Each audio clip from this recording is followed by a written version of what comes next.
Әдістемелік құрал біздің орталықтың мамандарының өз зерттеу жұмыстарының негізінде құралған және нормативті құқықтық актілерге сүйене отырып құралған. Нормативті құқықтық актілер 22 жылдың 12 қаңтарында жарық көрді. Ол жерде педагог ассистенттердің қызметінің міндеттері көрсетілген. Құқықтық құжаттарда қандай балаларға педагог ассистент тағайындалатыны анық көрсетілген. Ол қандай балалар? Мінез құлқысында бұзылыстары бар балаларға міндетті түрде ПМПК педагог ассистентті тағайындайды.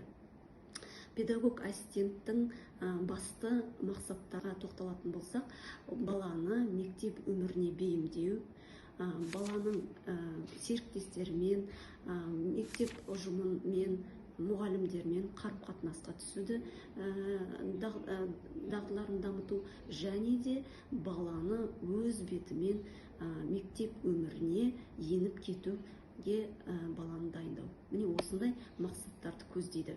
Педагог ассистенттің сонымен қатар ұжымдық жұмыс жасау, яғни командалық жұмыс атқару, мұғалімдермен тығыз байланыс және де сонымен қатар басқа да қолдау көрсету қызметінің мамандарымен тығыз байланыста жұмыс жасау бағыты осы заңнамалық құжаттарда көрсетілген.